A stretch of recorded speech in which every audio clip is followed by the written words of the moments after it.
Oh, yes. So, everyone, welcome at home on YouTube, on iTunes, on Twitch, on YouTube, on everything that you could possibly think of. We're live on everything, and it's wonderful. Live Today, everywhere. yes. Today, I'm joined by three lovely guests. Two of them that you've already seen on the podcast, and one who is a brand new guest on our show, our special guests. So we'll start with KKosaurus, Kevin Kennedy over there. Howdy. Yeah, we're gonna go right over to DJ Ikarush, who was right below me. Oh. And we have the one and only Ken Levine. Hello, Will. Yes. I'm so excited to have you on here. One, because we have so many like really interesting things to talk about, and two, like we haven't talked in a long time. Yeah. So this is a great chance for us to catch up and for anyone at home to learn some really interesting things and for us to just kick it and just talk some games and just hang out. So the first thing we're going to address is our icebreaker. Oh, sweet Jesus. I have to do it every time until I get the thing. I know, you're consistent. It's your brand. Yeah. It's the brand. It's the brand. What would be a wild or interesting gaming-related drink that you would make? And Kev, I think you already have this like down packed. You already know. I'm gonna do a different one. I think I went to the like adults night at the Boston Children's Museum a couple months ago, and they had alcoholic snow cones. And I've been playing a lot of Overwatch, so I think I just want like a May themed snow cone drink. Oh, from Overwatch. Yeah. That's pretty excellent. Yeah. I like it. It could even be like it could look like one of the other characters, like Frozen, and it would be delicious. Like a May's Frozen Reaper snow cone. That's excellent. Yep. What about you, Ikarush? Well, I think it's safe to say that we're all addicted to Overwatch, so that was the first thing in my mind as well. But I was definitely gonna go with like a Bastion energy drink for Will, and it was gonna have it sponsored for Will specifically. Oh god. I think that one would be really cool, or like a McCree themed Jack Daniels. That'd be pretty Oh, cool. okay. Could just be called the High Noon. Yeah, I'm game. What about you, Ken?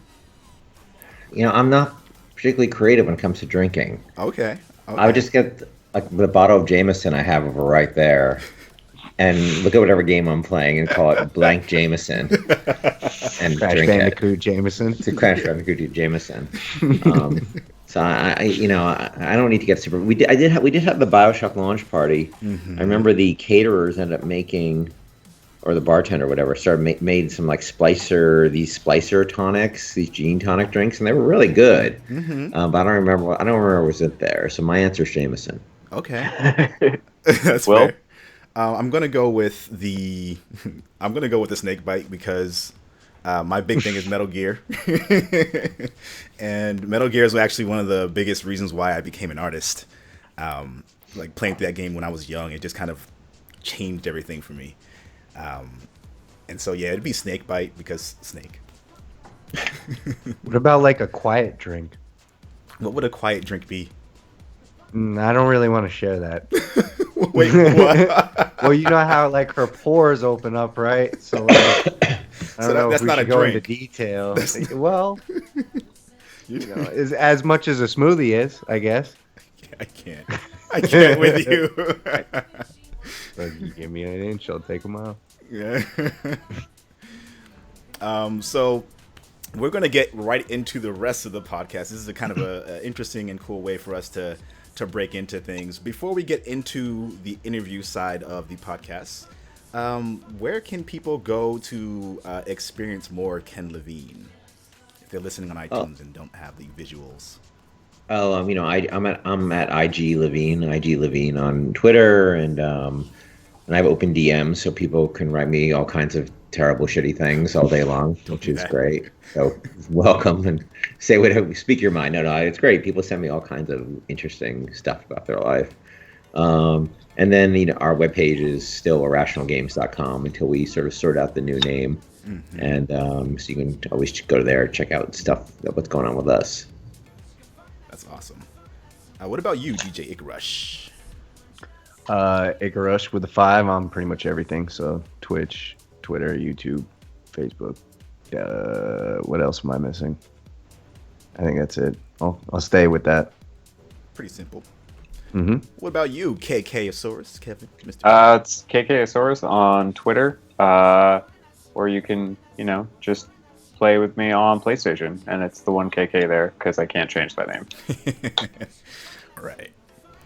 And now that we've got the formalities out of the way, people can connect with all the people on the podcast.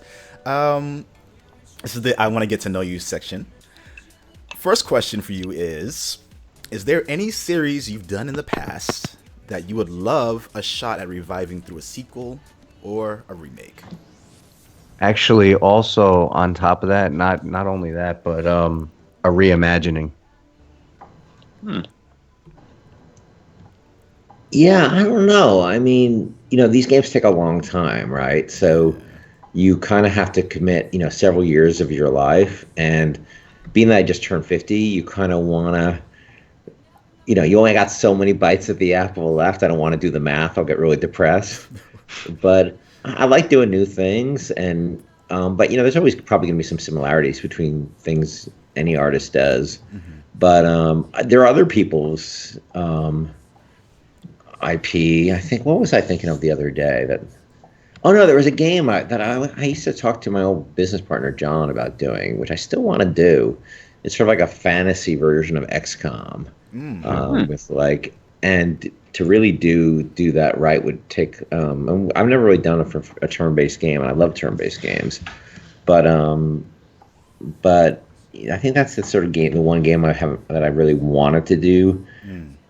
For years that I never really got to do. Sort of a turn-based strategy game like that. Okay. Right on. Let me go to the next question. Sorry about that. So, one of the things that helps us deal with stress is gaming. So I'll just kind of put that pretty bluntly. But you've mentioned before in the past that, how much of an impact and how stressful game development can be. And you talked about managing those stresses and the things that you do or recommend to other people, but how do you unwind from your role as creative director or your role in anything really? What is your number one way of unwinding, even if it's not gaming? Yeah, I mean, the problem with doing a creative job like this is you're never really off from work. There's always, whether it's tweeting with people late at night or just answering emails or, working. I was working on a script until 20 minutes before this call started. So you kind of have to find a way to integrate stress into your life because it's just going to be part of it. And, especially as a writer, I'm sure you guys have this experience. You always feel like you could be writing, right? It's not like you work at a bank and the bank shuts down and you go home. Your word processor is always sitting there. So you're like, well, I should probably go back and work at the thing. So I don't think I manage it particularly well, honestly. I think I'm, bit of a stress. I can be. I don't think I handle stress and anxiety that well. But normal ways. You spend time with your family. I know this sounds cliche, but it really is magic. I was pretty stressed today, and my wife and I went for a nice walk and just chilled. And then I came home and rubbed my dog's belly for a while, and those things make a difference. And I popped a Xanax. Also makes a difference. Yeah, I was kidding about that last part. But yeah, I mean, it's just finding ways to sort of just be present and not always have your head in 37,000 different places, because it's especially now with so many ways to be at work. It really takes an act of will to not be working and not be thinking about this stuff. An act of will. Nah, that was bad. I'm sorry. I've been really bad with puns lately. It's Chris. I think you've been hanging out with Chris too much. Yeah, that's probably Chris, it. man. That's probably it. And I think it really resonates with a lot of people, and it resonates with me too, because I've noticed more and more people around me not really fully understanding the toll that stress has been taking on them, and how not managing it has been affecting them. And again, you've mentioned it before in interviews, what that was like for you. what has it been like for the people that you've been working with? Like, have you also visibly seen that in other people in addition, or has it mainly been you? Oh no, I mean, like a big part of my stress is thinking about the stress of people around me, because I've been doing this for, say, 20 years, and I've been employing people for a long time. And when you see a person who's clearly under a lot of stress, you ignore that at your own peril, because even if you want to look away, eventually that person's just they're going to break, they're going to crack. And so much of the new sort of organization we've done is sort of, how do we build an organization where we, the sort of post-irrational world where we don't end up in those situations where people feel they're on this, treadmill and moving towards stress. And we spent a very long time with that. But still, despite the best intentions, people, even if you try to if you're working with really great people and you tell them, like, I want you to go home now, yeah, you can't even get them to do that sometimes. Yeah. You tell people, I don't want to see you until next Wednesday. And if they're really, really passionate people, quite often they won't. And I think probably it is very, very good for people to sort of, I think very highly functioning sort of people often have to force that on themselves sometimes, but being able to do that is really, really important. I think that's my bigger concern now, is that people, I can't make them turn off. I can't make them go spend time with their family. I can only allow the work not to ask for that, right? And people who are very highly functioning are very hard on themselves, and you have to sort of watch out for that and make sure that do the best you can to see you're taking care of them. They're taking care of themselves. You can't go home with them, and tell them to, like, put the phone down and all that stuff. So you just do your best. Yeah. But that was actually one of the reasons I was stressed today, is because I was dealing with some very stressed other people who are in a very stressful situation and trying to help them through it. Yeah.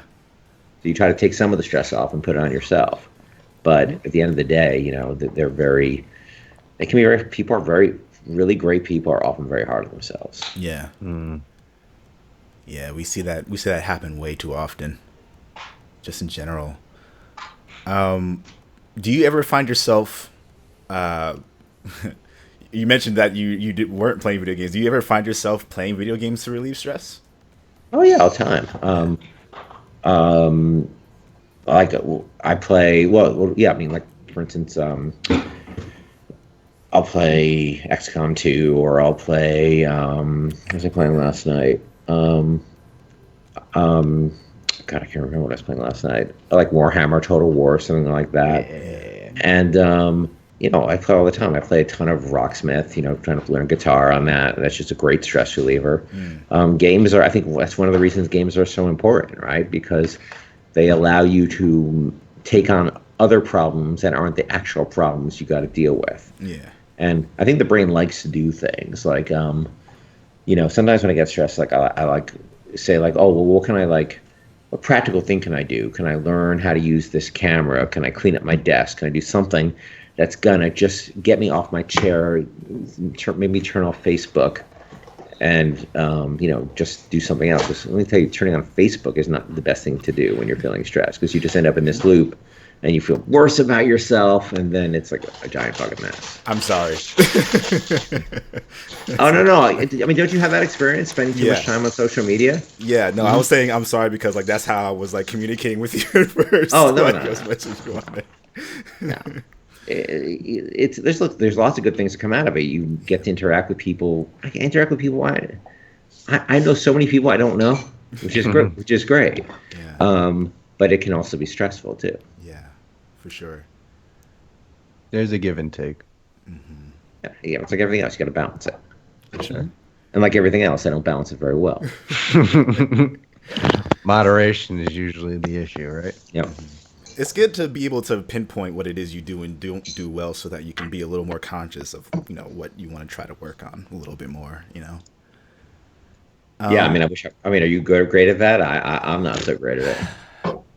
I don't get as many people trying to message me at once as probably you do. So in a way, yes, but in a way, like, I'm on it a lot.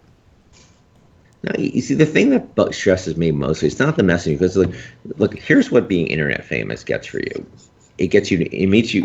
You meet a ton of interesting people, right? Mm-hmm. You also meet a ton of people who you get asked a lot of favors. Yeah. And that's really nice to some degree, because then you get people saying you do something very small for them, and they're so like, oh my God, you did that for me. You sent that note to my boyfriend. He was really depressed, and now he feels great. And you get to do all these really cool things. And then sometimes you get people who are just trying to, want something from you. Mm-hmm. That's not the hard part about social media. To me, the hard part is it's really watching just how mean people are to each other. To each other, yeah. And how hostile they are in almost any interaction, whether it's about politics or games or anything like that. And it's not even about like harassment or whatever. It's really just about there's an empathy problem, There's just an empathy, and I try to not engage. I try to be as empathetic as I can, and I get people saying all kinds of crazy shit to me on Facebook. I get European ultra nationalists, and what? I get conspiracy theorists, and I get ultra people on the right and ultra people on the left, all of whom have unkind words about other people or me. And I don't really block anybody. I just talk to everybody. And it can get kind of frustrating because you realize how far apart your worldview can be from some other people. But I still try to always engage with people. Like you got all these like white nationalists who are talking about the world Jewish conspiracy or something. I'm like, come to New York. I'll take you to a nice deli. I'll get you a bagel. We're not all that bad. Our shoes. We got some good things. Get some nice locks. It'll be good. Do you find that you ever change people's mind when you do engage with them? I don't, not in the moment. Hopefully, look, yeah. I think people's minds get changed by a million small interactions, right? That are positive. And maybe I'm one of those million interactions. I think it's much easier to turn people for the negative quickly, right? You have one person come on, say something horrible to you. That's more likely to change you than 5 people saying something nice to you. It's so weird how negative impacts the positive in your life. Oh, yeah. Do you find, being that you have way more interactions than us, do you find that a lot of people, if you have kind of an indifference towards something, that they want to label you one way or another, usually on the opposite side of where they are? Yeah, well, I think when people feel strongly about an issue, they tend to think that there's a pole there, which they're on one side and the opposite side, and there's not any. Whoop, sorry, my headphone out. We can still hear you like perfectly clearly. It didn't even sound like this little Sony PS4 thing is pretty good. Yeah. They think the whole world exists like this, and they don't think about people who are coming at it from this way or from that way. And they really say, well, which, are you on this side or are you on that side? And so, a lot of the work I've done, creative work I've done has been about that exact thing, about feeling like you don't belong on either one of those poles. But the poles are real, man, and they exist in a lot of different ways. But you either have to sort of feel one way or the other way, and the sort of gray positions of nuances in the middle people get very uncomfortable when you're not sort of aligning with one flag or the other flag. I think a lot of that is the internet too. Like, it's very easy to find people that agree with you, and then to automatically assume that like those that aren't those people have to be the other, like the other thing, Like a perfect perfect example of that is Black Lives Matter. Like, if you are for Black Lives Matter, you're automatically against police officers, and no. That's not how it works. It's definitely especially prevalent in the politics these days. Yeah. Yeah, it's impossible to say like, I think the culture of policing needs to change, where police take on more risk. That's a really hard thing to say, because that's my view on the matter, because generally they're the ones paid to take on the risk. They're the ones trained to take on the risk. So generally, I think it means they actually have to put themselves at more risk for policing to work better. And that's not saying all police are horrible racists, and it's not saying police are complete angels, right? It's like saying there's a cultural problem in the police department, how they view their mission, that maybe has to change. Now, I'm not saying I'm right or I'm not saying I'm wrong. I'm saying it doesn't align into the current analysis of like we have to condemn them all as racist, or we have to say Blue Lives Matter and nothing should change. Right. And I don't know if I'm right or if I'm wrong, but it's not part. It's very hard to talk about it without sort of being thrown. Well, you're saying this or you're saying that. It's tricky. Yeah, you're 100% right. At least in my humble opinion, it's people. But I mean, go ahead. When you think of it from a fundamental standpoint, it's still kind of silly. Like, if you stop and think about it, it's like me asking you if you like sushi or pizza, and you're just like, well, I like ice cream, and I'm like, you're anti-pizza. That's how it feels, though. That's exactly that's how it is. That type of interaction in every day now. Like, that's how bad it's gotten. It's not just the internet people with the opinions that have come out with. Well, people need something to tie. I think one thing that I was never a joiner. Like, I had a problem as a kid. I had a real anti-authority problem. Like, I didn't do sing-alongs. I didn't like marching in line. I wouldn't, even as a little kid, I wouldn't pledge allegiance, not because anything political. I just didn't like doing what other kids are doing. That's why I became an entrepreneur, right? That's why I became, and that's why you can see in the writing I do, it's generally about some guy who doesn't really fit in. And so I think quite to the contrary. I think there's a lot of people that, and I think I always had a really strong sense of who I was, for good or bad. I kind of thought I want to be this thing. And I never joined sports team. I never cared about which sports team won either. I never cared about PlayStation versus Nintendo, because I think I was very suspicious of taking on an external identity. I think I think a lot of people need that, and politics is one place people find it. Sports is another place people find it. Yeah. Even what game console you like. I mean, you've seen what people say to each other about fucking Nintendo versus fucking, Oh, am I allowed to curse on this podcast? You are 100% okay. allowed to curse. Damn fucking right. Good. So I don't know. I think that we are a culture of people. I want to say joiners. That sounds negative. A culture of people who are looking for community, and sometimes that can go to bad places. Yes. Well, it has to do with a lot of looking for normalcy, right? Normalcy, companionship. I mean, just you fit in where you're welcome, because like right. You go to a Yankees game, you're wearing a Yankees hat. You're like, hey, dude, validation. You're awesome. You didn't have to do shit.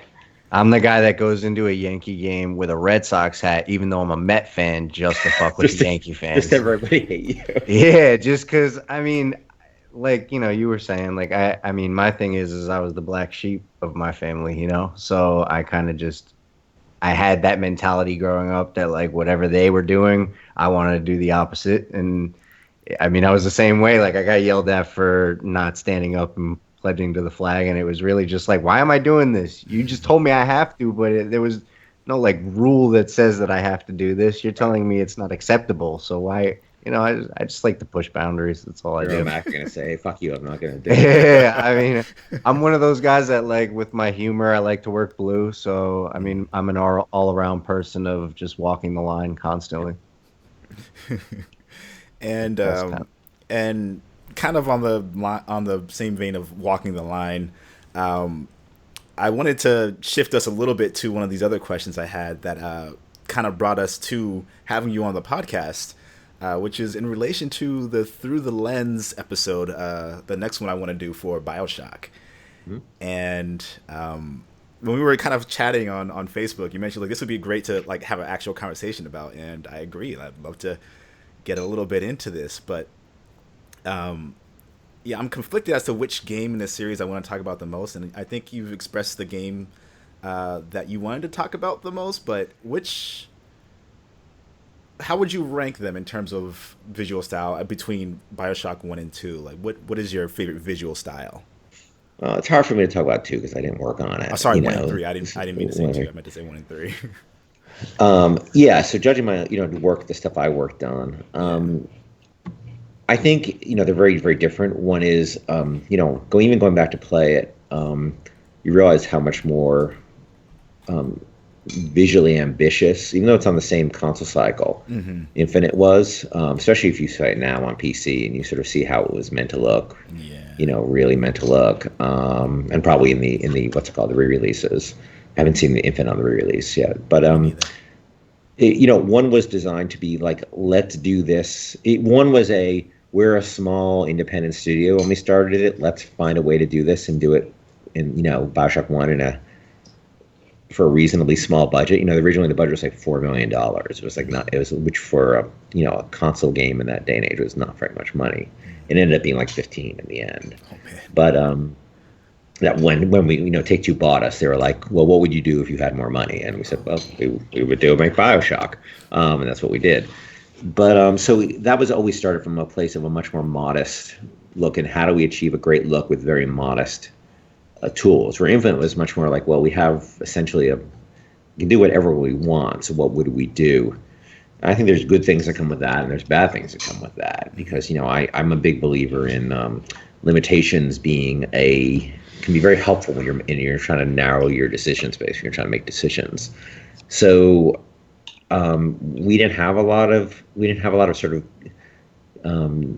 cash limitations on Infinite. We ended up having more communication limitations, and how so efficiency became a real issue. So we had lots of people, but we still didn't have a better way of making them all talk to each other and know each other, what everybody was doing. So you had a lot of lost cycles, where Bioshock 1, I think, was a much more efficient project. From every dollar you put in, you got this much value out, versus Infinite, I think, where that value proposition wasn't as good. Were you working between different locations for the work you were doing as well? Yeah. But we had most of Infinite was done in Boston. Mm-hmm. We had some outsourcing done and some houses helping us, but where Bioshock 1 had a large segment being done by my partner, John Shea, in Australia, a number of them in Australia, and then a bunch of them came over for long periods of time. So John was actually over for the last 6 months in the States. And that's where we met. So he had lived here before, but he had to leave his home and basically come camp out in Boston for a few months and to get it done. But yeah, they were both products that had people working sort of around the globe on them. That's intense. So would you say then, with Bioshock Infinite being the more ambitious title, that is that the one that you have more fondness over in general, or did more? Sorry, go ahead, Will. Oh, sorry. Or did the kind of lack of communication kind of sour your taste a little bit for the final product? Did that alter it?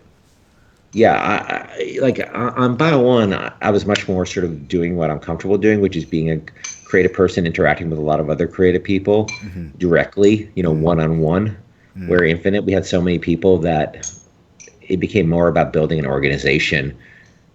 And in organizations, if you have an idea, right? Well, say you have 150 people in your organization, you have an idea, right? Mm-hmm.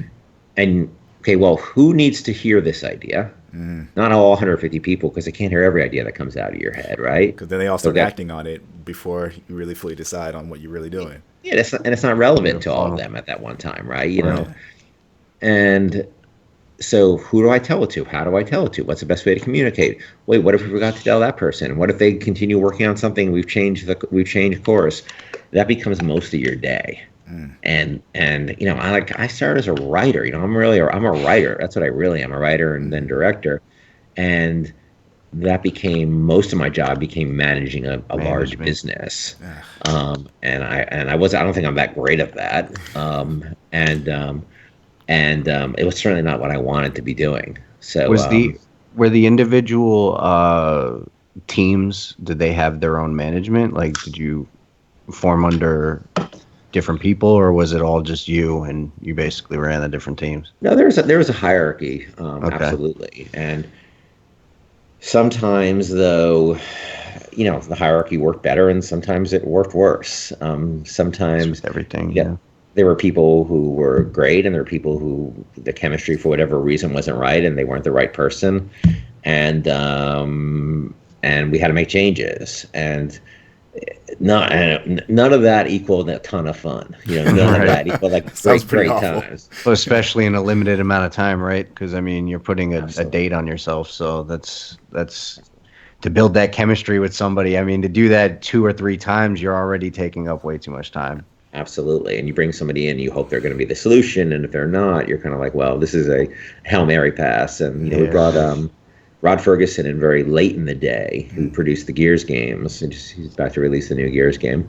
And, fortunately, he was from a production standpoint, the Hail Mary pass we needed. And it didn't mean he didn't have to really change, move into the office. And, he's that kind of guy. He just, will own a problem. But we were behind on the production side, and he really helped us get over the finish line in a huge way. But it was a lot of Hail Mary passes. It was a lot of Hail Mary passes. It's not really a super fun way to live your life. Mm-hmm. But it was either that or the game, not getting the game done. And I knew that we owed that to the fans. We had to get the game done. There were times I'd be like, I wonder if I just got on the next train to, Los Angeles and never came back. If that would be such a bad thing. But I had responsibilities to, the team and to Take-Two and to the fans that, we told them about this thing. They're excited about it. We really had to finish it. Mm-hmm. But there were times I would have liked to have just hit the exit switch and gone out. Mm-hmm. But I'm happy I didn't do that. I think I'm very happy we finished it. Well, you become stronger for it just personally as well too, right? I mean, something like that, the pride that must go into something like that, the joy that must go into something just like Bioshock in general, or just, any of the other games that you've been doing, like that, for the most part, they were all fairly successful. I mean, I don't know of any that weren't. So, it's one of those things where you always have that sense of pride coming from what you're doing in the end. And then the struggle that you go through during it, is the strength that comes out of it after, right? I mean, yeah, I think it must be really hard to. I've been fortunate. I never really worked on a bomb, a creative or critical bomb. Maybe Tri's Vengeance didn't do very well, but it wasn't something any of us were really that engaged in. So it was averagely rated. I remember because I liked the game and that I was all scores and all that stuff when I was a kid. So I used to. It got like an 84 or 82 or something like that, which for us is our lowest game. But I think to work on a game that you really put your heart into, and you work, and it's like a financial and a critical bomb, and it's just forgotten, that would be really, really, really, really difficult to do. And I'm not sure how. That must be very hard to go through what I went through on Infinite, and then to not get any kind of positive reinforcement of that. I think that would be really tough. So I'm not complaining, because the fact that every time I open up Facebook and I see some person cosplaying Elizabeth or Booker, it kind of, that salves a lot of wounds, Yeah. Well, it's like you almost have a lot, or you would have a lot to relate to with the guy that created True Detectives. So if you ever watch that show, the writer, that guy got completely slammed for the second season, but he was praised as the next big thing in Hollywood for the first season. So it was almost like, you can see where that's coming from, as much as just knowing the highs, you can understand where the lows would go. So absolutely, and you can get very distracted by trying to repeat something you've done before, and the problem is this: it's never going to be as much fun as doing it the first time. It's never gonna the high is not going to be as high, as you get from the first time.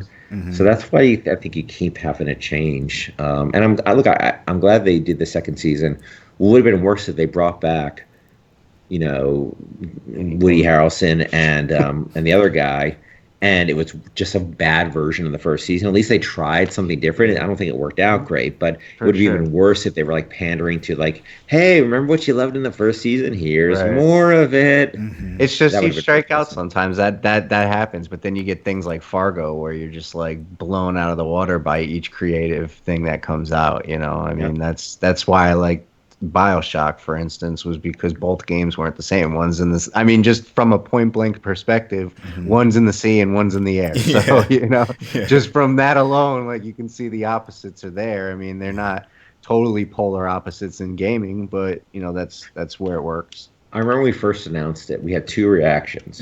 One was, it's Bioshock. It's just basically the same game with sky graphics on it. And the other reaction was, This has nothing to do with Bioshock. They're just calling it Bioshock because they want to connect it from a marketing standpoint. So interesting. And you kind of have to go into these things knowing that the audience has been burnt many, many times. Yeah. And also people, there's a little bit of fun to sort of, talking shit, right?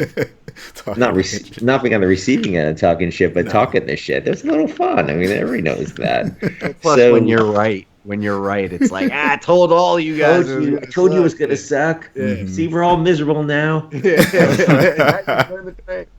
But I get it. I get it. It's not super fun to be on the receiving side of it, but I get it. And you kind of have to walk away from that stuff and go, well, also life changes once you have a big hit, right? Because you're no longer the guy somebody's rooting for to get that first big hit. You're sort of the guy they're sort of looking to say, okay, well now the universe owes you, the other thing now. And but it's just part of the job. The alternative is just to freeze in your chair and not make anything. So right? Because the making this shit is that never stops being awesome. That is always fun. That is always the best part of the job. Shipping the stuff, not so much. Mm-mm. Making the stuff, and the fact that people are willing to pay me and pay my friends to come in and make this crazy shit is like, I gotta pinch myself every day. I could be, get up and have to go work at, a job I hate, but I get to do this. Mm-hmm. That's do it right now. Where do you work? I work for a telecommunications company in New York City. So. And you hate it? Yeah, miserable. Oh my God, it's awful. Only for but now, it's man. Good experience. Yeah, yeah, I mean, it is what it is. I mean, I'm just gaining experience for my resume. I don't have a degree, so How old are you? 27. I didn't ship my first game till I was like 32, and I didn't ship Bioshock till I was 41. See, I was gonna ask about that. I was curious about it earlier today because I mean, just when it feels appropriate to even join in if you don't have that stuff and that background. I mean, being 27, it feels like I'm almost getting to that age where I'm gonna be. Even if I do learn stuff that I'm not going to be learning, current information, it's almost like, most of it would be a little outdated. Yeah, I mean, school was weird. They didn't really have the training school when I started. There was no video game training, right? I was a drama major at Vassar, and I got, and it was my screenwriting experience that I think got the Looking Glass interested in me when they hired me. Mm-hmm. But I had people come from all over. I've had people with education. People really. I've hired 3 of my best people who were working when I met them working at GameStop. That's awesome. You know that game that one of my guys used to work for me, Perception. This guy Bill Gardner's doing. Perception. He's in town. Yeah, that Bill. I met Bill working at GameStop before I hired him at Irrational. That's he was great. He was the clerk there, and I just started talking to him. And Sarah used to work for me. Is now at Gearbox as a narrative producer. She came up, was my assistant, then she became a narrative producer at Irrational, and she had no experience of any kind. I just saw her. I'm like, this is a smart person. Mm-hmm. See if she can help out at the company. And now now she works at Gearbox. Mm-hmm. That's ultimately definitely the dream. You know what I mean? It's because there's also that feeling like the programming side of things is always intimidating, and that the things that go with that. So you start to neglect or just stop thinking about the creative side of things, where you're piecing things together and you're not so much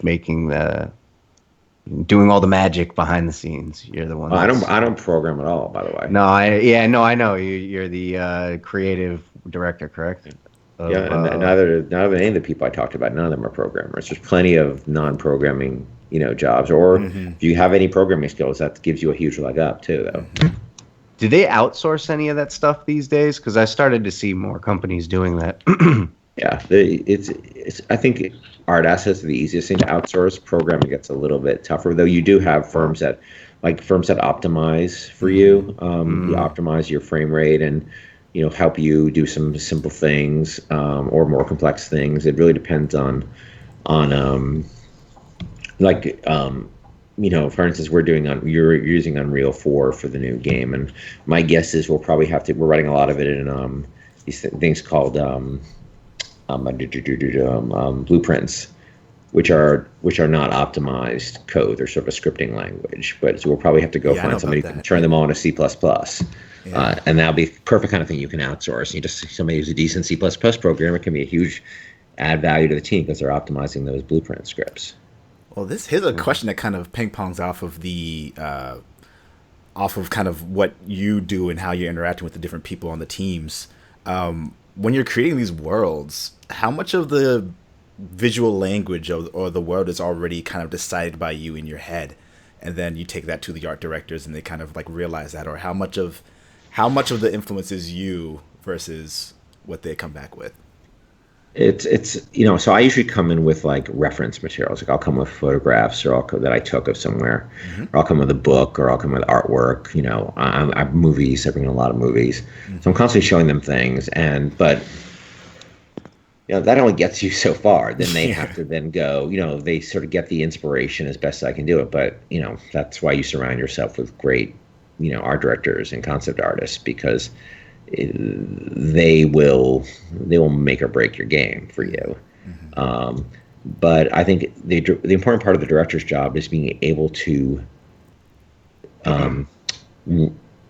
sort of try to communicate what you want, and then be able to recognize the roots of it when you see it, because it probably won't come in all in one concept image. You'll say, well, that's not really right, but look in that corner what you did. Oh my God, look at that. Let's make that 4% of the image like 80% of the image. And good concept artists and good art directors like I've worked with are very good at sort of taking that kind of non-art feedback, and then because I'm not going to sit there and draw on it, and then turning it into something that looks good. And the same with like music. I just had a meeting with Jim Bonney, who we used to work with on the music in Bioshock Infinite. Now we're working with this contractor on the new game. And, poor Bonnie, I say to him things like, like I remember working on Infinite, I'm like, yeah, what I really want to do, Jim, is I want to sort of do all these current songs, but I want to do them in the period styles of, 1912. Okay. Yeah, go make that happen, okay? So and big. He was like, thanks, Ken. And then he goes out and he finds the band and he finds the people and he builds those relationships and he does the arrangements, and he comes back to me, and first time I'll hear, like the first time I heard God Only Knows I said I think we should do it as a barbershop quartet. So he has to go out and find a barbershop quartet. He has to arrange it with them, the music, because that's a whole thing. And then they brought it back in and I heard it. I'm like, this isn't right yet, Jim. And we started, in my very limited musical language, I took a semester of music theory, so I'm constantly like dropping like terrible half-baked music theory things on him, and he probably won't side. That's great. And then he comes back, and then he rearranges it and he brings it back in, and it was perfect. It was something what you heard in the in the game. But a lot of times these guys are working with some pretty sketchy information from me because I just don't have the utility they have. So you surround yourself with really good people. Yeah. And this is a question that's a little bit more on the off the rocker side of things. In Bioshock 1, you played with the idea of a completely silent protagonist. Yep. And in Infinite, the character had a voice. Yep. But in both, the player couldn't see the reflection of themselves. And as such, there's a different type of connection that's created between the character and the player. How would being able to see the character change that dynamic? Well, you could actually see Booker for a second in Infinite. Remember he looked in the bowl of water? Yes, that was... Oh, no spoilers, but yeah, that was much later. Yeah. And at this point, man, statute of limitations. Yeah. Yeah. It's like 3 years ago, dude. Yeah, you're right. They remastered it, for God's sake. They did. There's some people who still haven't played it. We had a tricky... it's my way of making people buy it. I'm going to spoil everything for everybody all the time. We had a lot of discussions about what Booker could and couldn't say, because you didn't want Booker to be like, I want to, molest small children, and then you'd be like, yeah, I really want to be this guy. I don't think so. So he had to both. We didn't want him to violate what the the user was thinking too much, because that would sort of create a boundary. So if you really think about that game, Booker is, a very important character, but he's not really one driving the story. The one going through all the big changes and driving the story is Elizabeth, which is because we could have her, we had complete control of her in terms of what we wanted her to say, because we never had to worry about stepping on the player's toes. So we sort of had our cake and ate it too a little bit with that one. Where Infinite, we just sort of, Jack by design just said we had one line of the whole thing. It's the silent observer. It allows the player to connect with the character more. Yeah, you're basically silencing their inner thought if you start talking. So it makes the connection less strong. Yeah, I think that that is a big choice. Like, do you want your main character, to have a voice or not? Because you are making a decision about it being the player or it being the player playing a part. Right. And System Shock 2 was the same. Our first game, you had no voice. You had one line as well at the very end, which was not a good idea. Wait, he said "well" at the very end. He goes, "Nah." He has it's the worst thing we ever did. We got really screwed up on the schedule, and I had to do this terrible cutscene to end the game. And I didn't want to talk about it. It's so embarrassing. If you haven't played it, talk about it this day. We tend, until Infinite, I was never really happy with any of our endings. Okay. And then with Infinite, I was like, here's this crazy shit. You go figure it out, America. Mindfuck total. I love watching videos of people playing it, and they're just like, you watch people play, and they sort of stare at their screen, and then they go like, "Oh man, what?" It's the best. And I love that. I love that, all the competing theories and stuff. That was really what I wanted to do, and I was thrilled that we got to a thing where people could argue about it. Do you consider the ending in the base game like the be all and end all for the ending, or do you consider the DLC more of a complete end for you for the game? I mean, the DLC is very intentional in terms of wanting to make the whole story and sort of a wrap around onto itself. Yeah. And that was something I didn't actually know we were going to do when we did Infinite. We weren't actually even supposed to do any of the DLC. I don't think it was supposed to be done somewhere else, and through various things happened, we ended up having to do it. And we sort of had to really scramble and say, well, what are we going to do? And so. We had very little time. And Clash in the Clouds sort of became. So we figured we could do 2 story things in one. We sort of got left with having to do all 3 of these things rather than none of them. So we were going to do 2 of the story ones and one sort of Clash in the Clouds, is sort of like a glorified horde mode, which wasn't wasn't the best thing in the world, but we just didn't have the time to do anything else. So we finished crunching on Infinite. We sort of basically started going right into getting the DLC done, because we had a time commitment there too. And I think once we sat down and said, what do we want to do? I really want to spend a lot more time with Elizabeth, with that character, and bring back Booker in the way in a way where we could, and bring back Troy and Courtney and all those characters. I was very happy with sort of how that ended up, especially at the end of Barrel at Sea 2 in general, from the opening, that thing in Paris to the end, was something I was pretty happy with. Cool. So, as much as I want to keep asking you more questions, we want to get to the rest of the podcast too. So we'll ask this final question. You've talked about your favorite games, but what was the most emotional gaming experience you've ever had? This could be angry, sad, happy. I don't get super. I think because I've been making games so long, I live with them in a very intellectualized space. So I don't really get the kind of. I don't cry at games or anything like that. Like, movies move me in a different way. Games, I'm more interested in this weird space that is like, well, there's you and there's the game, and there's just sort of mating of the two of you. And what is that? What is that space like? That's a really weird space. It's sort of this hybrid. I don't find that. I find that exists on a different plane than other, media. I'll watch the end of Lost in Translation, and I'm like, I'm fine. Scenes totally it doesn't affect me at all. But I'll play, an emotional game, and I'll just be mostly. I'm so caught up in the mechanical nature of it. Yeah. As a game developer too, because I sort of know. I'm like, oh well, that shader is really interesting, or that's this. That doesn't mean I don't enjoy it. I don't get into it. It just. And I'm always if there's story, I'm always like thinking about it as a story writer and breaking down. Well, how do they do this? Like Inside, which I think was the best game of the year so far. Have you guys played that game? I haven't played it yet. To me, that's a game I got if I can get emotionally engaged with the game, I got very engaged with that because it worked from a very different skill set than I had, and it worked beautifully. Very simple, not a single line of dialogue, but a great world, a great story.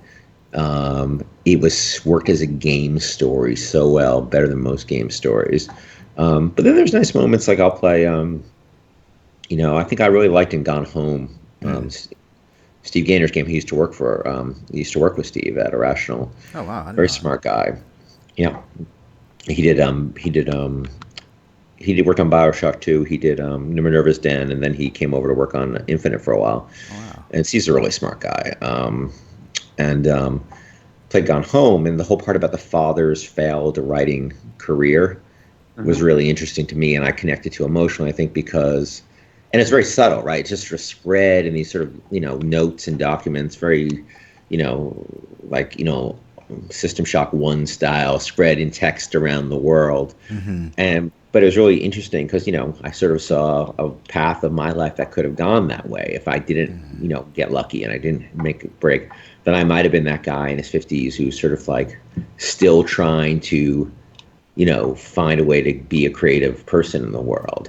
And so I related to that, but mostly I'm just sort of caught up in the mechanical nature. That's why I tend to like strategy games like XCOM and Civilization, because I love the number. Where I really get lost is going, should I fire? Should I attack this round, or should I move? Should you defend? Yeah. Should defend? Yeah. Or should I reload? Or should I take this chance? Or what's the number? The percentage chance goes up by this much. That's the space I love being in games. Where movies, I sort of like being more in the character space, which is weird because I write, the kind of stuff I write for games is generally character based. Correct. It sounds like your enjoyment comes from almost a similarity to what you're dealing with at work, where you're dealing with 15 different things at once, and you have to think 3 steps ahead and. You know what I mean? You just that's what you're enjoying because it's almost very similar to what you do on an everyday basis, but it's like, you're I don't know, improving that quality while you're doing it as well, and it's something that you enjoy doing. Game design problems are like problems you find in management games, strategy games, because you have a very limited set of resources, and it's mostly figuring out what you choose not to do. More than what you choose to do. And like I say in the games, like in a turn in XCOM, you can do a zillion things, but you're going to have to not do most of them. And that's what game development is, or any creative development. It's like, well, what do I not do today? What do you compromise on? Yeah. Well, that's why your gaming and movie choices are different, or your enjoyment is different, because with movies you want the experience. Give me an experience and show me something that's finite. Whereas with gaming, you're, guessing from what you're saying, it sounds basically like you want the creativity, or you want the ability for choices. Give me the decision. Some degree. Give me the decision space. Yeah. That's legit. I could literally keep doing this all night, but I know we have to move on to the rest of the psychology. Is so interesting. Yeah. Such an interesting thing. So what have you guys been playing? I want to hear some of the other stuff you've been playing, Ken, because you mentioned XCOM, and I have not played that game yet, but I'm very interested. It's so awesome. I played pretty good. Why are you wasting time talking to me if you could be playing? You got stuff to do, priorities, man. So let's see. I'm going through my recent list on Steam. Well, I'm playing some of the new Destiny thing. Okay. The new expansion. I haven't got that far into it. Have you guys played it? I have. No. I'm not that far into it either because my light level was too low to do any of the new stuff. But I'm getting. You gotta get in there, man. I know. But it's interesting that what they've added though. The system that really bothers me is some of the like I used to play it a lot, and I had like a lot of exotic equipment that's completely useless right now. And it's the nature of the beast, isn't it? I mean, it doesn't have to be. Isn't there a way that you could still? You can't introduce new stuff and make it more powerful, because then that just gives the the disadvantage to the people who you want to try and get into your game. I mean, you can do that because that gives people another plateau to work towards. But like when they severely underlevel it to the point where it's like I'm getting like green drops that are much better than the exotic that I worked for like 2 weeks on. I know. Yeah. This is why I don't make this is why I don't like making multiplayer games, because it's a whole other world. You have to be thinking like an economist when you make a multiplayer game. You have to do that as a single player game to some degree, but it's just you're thinking of one actor in the world. Where in multiplayer games, it's like, well, what's that player's experience leveling up, but what's their experience in PvP? And I don't envy that shit, man. That's rough. Yeah. That's a hard job. I don't envy those guys having to figure that out. Right. Because you end up like me, mostly being a single player guy. I'm like, yeah, what the hell? I worked 100 years to get that stupid purple thing, and now that green thing makes it look like a joke. Yeah. Yeah. But you're enjoying Destiny though, right? Yeah, I like it. I like it a lot. I played a lot of Destiny. I'm playing a game called SteamWorld Heist, which is kind of an interesting, like, it's sort of like, no, it's more like Worms meets XCOM. It's like you have these robots who like go on these missions, and you can like build them up between the missions, and you get to choose the mission you go on. Let's see what else. Total War. Star World one. Did you ever play that one? The one that's kind of like a Star Trek turn-based 2D top down. It's very like it came out like 2 years ago or something. I'm not sure which one you're talking about. It's like Star something. I don't remember. Dude, you know how many games are called Star something? Yeah, I know. Like, so like go to my library, my library of like 800,000 games. I have 1,002 games in my Steam. I would say Star. You got me beat. Well, that's just in the Steam. Starbound. Are you on the consoles? Yeah, I think it's Starbound. Star Command Galaxies. Actually, no, it's Star Command. Star Crawlers. I was gonna say it's all of them. No, because it's not the other one. Because that one was a 2D side scroller type. This was like a top-down turn-based game. Basically, actually, it looked like it had the same type of graphics as Prison Simulator or whatever that's called. Oh yeah. Oh no. You know that's shit. Star something though. I don't know which game you're talking about. There's so many of them, dude. Yeah, it was on iPhone, and that's where I played it. I don't remember actually. If you think of it again, we'll get back to it. Have you played a game called FTL? I keep that's one of the that was one of the ones I'm thinking. That's actually what I've been playing a bunch. Isn't that great? Yeah, it is good. My roommate was like obsessed with it a few months ago, so I still just like keep going back to it. I just keep being like, maybe I'll get further this time. Nope, still dead. Still dead. The most fun. That game's the best game to die in of any game. Yeah. Well, you're always like, oh, I'm doing so well. Everything's been going great. And then you're like, yep, this part of the galaxy really sucks. And I love that's one of the best games I played in years too. And there's a lot of games that are coming out. I love Darkest Dungeon is another game I love. I don't know if you guys had a chance to play that. No. They're all games that kind of feel like the way you remember a great game on the Apple II used to feel. Not the way they actually are, because you go back and look at them like you go back and try to play the original XCOM, and it's like, oh my god. Yeah. Not that it's a terrible game; it's a great game. It's been a long time. It doesn't age well. Yeah. Controls don't ever hold up. No. But yeah, these are all games that kind of feel like games that could have come out a long time ago, but they got all the interface and stuff enhancements that you kind of expect now. Darkest Dungeon. What is that? Dude, check it out. It's awesome. It's basically like games. I think that's my problem right now. It's like a roguelike dungeon crawl, but with amazing aesthetic and turn-based combat. I think I have this game. Oh no, I don't have this one.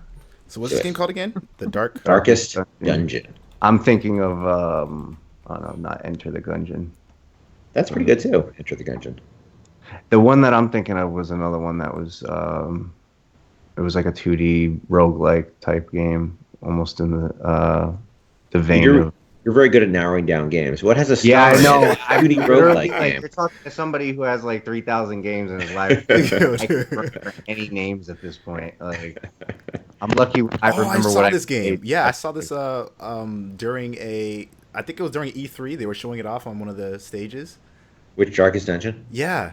Yeah. Yeah, this It's is awesome. Awesome. Yeah. Did you- I'm with you. I'm totally with you. I need to check that out because I remembered I wanted to play that game.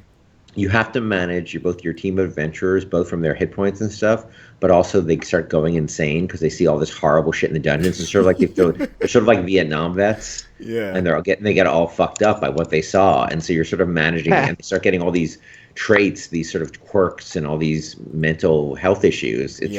And it sounds like kind of a bummer, but it's actually, actually really. It sounds like It's really XCOM. interesting. Yeah. Yes.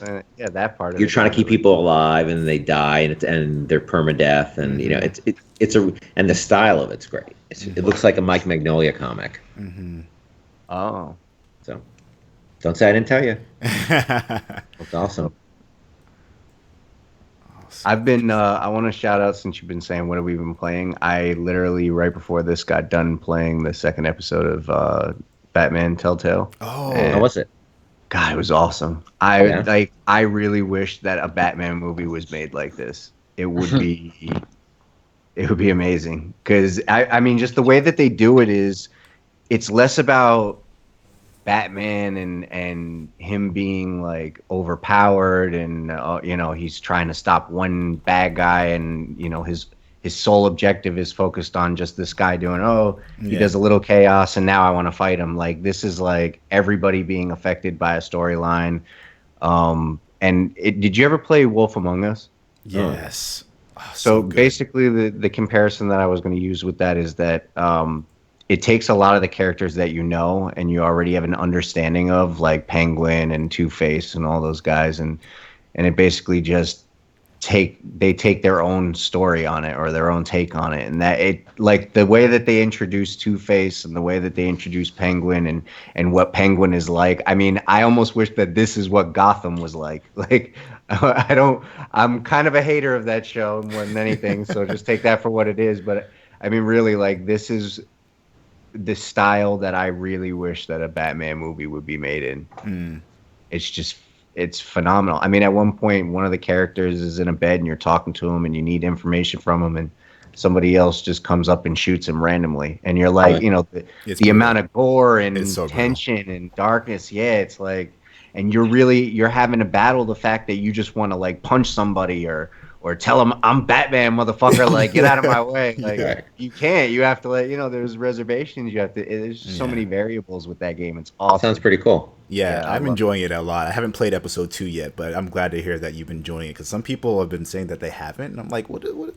I think just because they're expecting the next Arkham game, you know what I mean? They want the next Arkham game. They don't care about the story as much. I mean, I can't imagine that they would if they're not enjoying what they're seeing right now. Right. Well, it is interesting because comic book games really have left out the whole comic books, soap opera and the sort of storied side of comic books, which is really what comic books are about, not necessarily just the fighting, where most comic book games have just been really about the fighting part, not the soap opera narrative part. Yeah. Right. And that's why I like people like Frank Miller, when he was doing the Batman stuff. It's like, you already know certain things, so let's stop revisiting that. Let's take it to a new venue, something that they haven't done. Sometimes it can be cheap. It could be a knockoff. You could be like Batman in the Congo type bullshit. But a lot of times there's some really unique things that come out of it, like the noir Halloween, the Calendar Man comic. Yeah, which it was done in all noir and everything, and then Killing Joke. I mean, there's just so many different things that you can do with one singular character and different storylines. People just don't. I understand. There's a sense of security in playing it safe, but I just wish more people were creative and would take the risk with it. Mm-hmm. What are you gonna do? Money rules the world. Right. What about you, Kev? What else have you been playing? My gaming time has been super limited for the last 2 months. So I've been playing a couple hours here, a couple hours there. So I've been doing a bunch of Overwatch, revisited FTL a little bit, played Unholy Heights because it was $2 and it's really fun. Okay. But mostly I've been playing like a bunch of tabletop games. I've been playing Dungeons and Dragons like every week. It's been my gamings and social time in one. It's like a nice collaboration, so I can get two things done at once. So yeah, not all that much, unfortunately. Yeah. Yeah, I But feel you're still gaming. I've been dabbling more than like really playing, which I don't like that all that much. But yeah, we gotta get you to come over and play some games. Yeah, we miss you all the same. Yeah, right. I've been playing some Overwatch as well. Like everyone's been playing Overwatch apparently. Oh, have you? A little bit. I didn't notice. A little bit. I've been playing other stuff though. So I've been playing Destiny. I got the code from the Activision guys. They were like, "Hey, here's the Destiny expansion." I was like, "I wasn't expecting this. This is awesome. I'm gonna play it." So I've been playing it and I've been enjoying it. I want to get back to Deus Ex because I really, really enjoyed what I played of it so far. Same here. But it's time consuming. Yeah, like it is. And I think I will have time to play it. It's just I'm also trying to bounce back and forth between stuff to try to like vary up what I'm playing. So that's something I would definitely want to get back to playing. And what else have I actually been playing? Getting myself back into Street Fighter V again. Oh, we gotta play again. I gotta whoop your butt. Oh, you've been practicing? No. Oh, fucking. So I'm gonna lose like 15 games, but that one game, man. That one game. You was coming back, man. You was coming back. Yeah, like whatever. Pick things up quick. Are there any games that you guys are excited for that are coming out soon? Soon? Or soon-ish? Delay again? You sent out a list, right, with a bunch of games. Let me see. Yeah, there's just like whatever else is coming out. I didn't realize there was a list. Let me see what we got. We'll attach it in the thing you sent. Well, for me, it's probably Civilization 6 is the biggest one. Yeah, that's your shit right there. That's my shit. I've been playing that franchise since the first game came out, like 1990. So I've sort of grown up with it. Let's see what else we'll put on this list. So was it just strategy, or did you or turn-based strategy, or did you do real time as well? I did real time, but not as much because a lot of that became competitive, and I'm just not very. I'm just not really good. Like I can't. Overwatch for me is I could just get crushed by some 11-year-old in like 5 seconds. Well, that's why I don't like playing StarCraft online. But I was always like one of those guys that love tower defense games. I just I just like to shut my brain off and play a tower defense game every now and then, you know? But, and StarCraft, they had so many of those custom games made. That was where the whole turret defense thing came from. Where it began, yeah. Mm-hmm. I was playing it back then. That's where, all those Blizzard game mods, that's where Dota came from, right? Oh. Too. People modding those games. Was it that one or Warcraft 3, though? That one, Dota might have been Warcraft 3. No, I think Dota was Warcraft 3, and I think the tower defense game came from StarCraft. Yeah. Gotcha. It was Zotor or something like that. Was like the biggest one that really set it, in motion to be something big. That was just crazy, man. Yeah, thinking about it. Thousands and thousands of tower defense games that have been made since. Right. Those dudes should have done something with that. They dropped the ball. Man.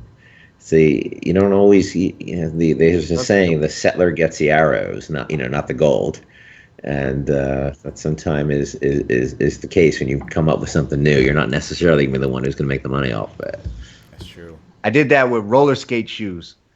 I looked up the patent when I was in 5th grade. My teacher said, "Look up patents and make sure that whatever you think of isn't on the patent's website or whatever." So I said, "Okay." I did the roller skate shoe. I got like a D on it, and then the next year. They come out, and I'm thinking, my fucking teacher probably just hustled me at it, gave me a D, so I wouldn't think about it as a good idea. Oh, man. You got played.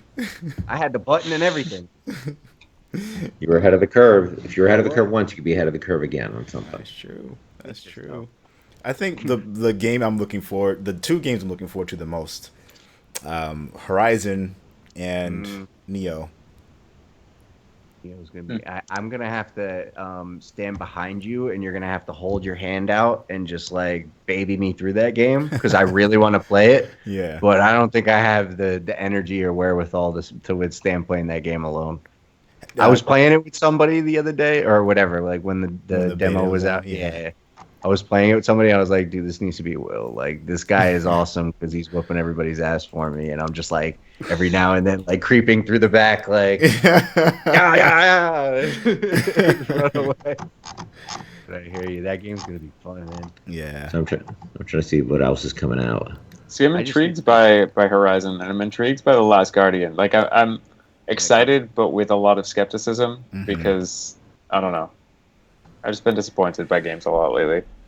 Well, I heard something recently that kind of made me question The Last Guardian in a different perspective, and it was like somebody was like, does this game, it was some random game, and they were like, does this game have a release date? And then some guy from the company was like, well, duh, because how would we ever be able to, you know, set projections so that the company will allow us to make the game? Like, you have to have a release date.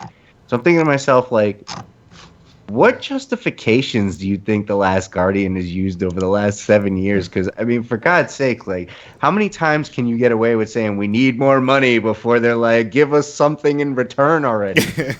I mean, you could ask Final Fantasy 15 about that. I mean, but Final Fantasy is the bread and butter of Square Enix, right? Like, they know that whenever they put it out, it's going to sell like hotcakes. They can literally stick Dookie into a case and ship it to everybody, and they'll be like, yeah, I got my Final Fantasy Dookie. I You know what I mean? they don't do that. They'll literally... Chris would probably die. Yeah, right. Nah, he would probably... Well, anyways. But... You know, it's just one of those things where, like, they know they're set with that. You know what I mean? And the Last Guardian is kind of... I understand that they have the Shadow of the Colossus and Eco kind of, you know, giving them that push to trust them. But Jesus, man, how many years has it been? Well, a long time. Ken, I don't want to put you in a difficult spot when it comes to this kind of question.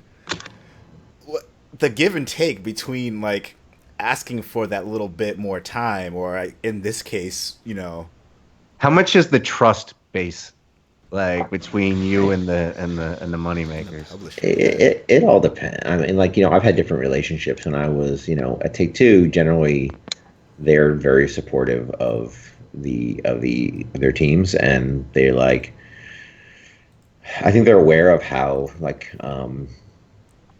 how tricky it can be, you know, to ship these things. Where I worked with external publishers back before we sold the company to Take-Two, where they were like, well, that's it. It's all you get. Figure it out. Yeah. And in most cases that was doable. In one case it wasn't. We ended up in a big to-do with those guys about that. And nobody won in the end. Like, you know, like, it didn't turn out well for anybody. But, you know, generally, you know, when you go late, it's mostly about communicating why you're late, communicating what your plan is to fix things. And also, I think you got to be pretty honest with people when all throughout development, that this is an uncertain, very fungible task we're doing, making video games. You know, when you know I have to produce 5,000 units of Oreos. Well, after you produce 300 of those, you have a pretty good sense when you'll finish the 5,000. Yeah. It's really hard. Yeah. Really, the best way to manage game development is figuring out, A, is having a good production team, and B, is being willing. I don't mean cut like, I think people think of cut like, oh, you cut all my content, you cut this, you cut that. But it's figuring out what's really core for this game. And I'm not even talking about stuff like, I'm not talking about cut and put it in the DLC. I'm just saying this game, you know, turns out this game doesn't need, you know, vehicular combat or whatever it is. Not that I ever worked in a game that we cut vehicular combat, but, and you say, or multiplayer, you know, it's another good example, where you work on something and you're like, well, why are we doing this? Too ambitious. Is this really, because it is going to cost a single player experience. No matter what we do, it's going to compromise the single player experience. Is this really a game where we really need multiplayer? And generally, at least certainly in the last two, you know, games we did, we were able to say no. We were able to not do multiplayer, which is not always the easiest thing going down when you're trying to reach the biggest audience you can. Right. Yeah, I remember. Yeah, what's a compromise? Yeah, I think it was a compromise that made sense. Like, I remember at the time I was like, man, it'd be really cool if this game had multiplayer. But, like, actually playing through it, you're like, I mean, it doesn't need multiplayer. I'd rather the resources be allocated to the proper places. You know, if you want to, I mean, that's why I was saying to you in a podcast, I don't remember if that was 2 or 3 ago, but I was telling you that, you know, that's why we're seeing so many of one singular thing, whether it be single player or multiplayer by itself, because it's too costly and too much too much of an undertaking to do both nowadays. Well, and I feel like anytime you do single player and multiplayer, like one of the two is by default not as good, so it's the thing that the players don't do. Well, they're both by default, like by definition, not as good, right? Because you could have those resources to 2-1. That's not to say that there aren't teams who are great at sort of managing. Yeah. You know, but they usually have a basis that they're working off of, like a Call of Duty. You know what I mean? Like, I'm saying, like Call of Duty might have the best single player campaign, but like nobody plays it. Right. Uncharted 4 has great multiplayer, but once again, like very few people play it. Yeah. Because the other part is just better. Uncharted 4 multiplayer is awesome. It is pretty good. Yeah. But like nobody's playing it anymore. Yeah. It has multiplayer? Yeah. And, you know, moving on to the gaming news now, there's again, I don't want to put Ken in a interesting situation when it comes to kind of talking about the new consoles and some of that stuff. So I want to hear what you guys' thoughts on what you think about the PS4 in general. Like, I'll open it up by saying myself, I think it's a pretty interesting proposition for people, especially who don't have a PS4 already, or who don't have a computer. You mean the new PS4 thing? Yeah. It's like, it's not 4K, but it's not 4K. It's like a little in between. So all I'm gonna say is, boo. Okay, so why are you saying boo? Come on, seriously though, like, I understand what it's trying to do, but then don't make it the same damn price.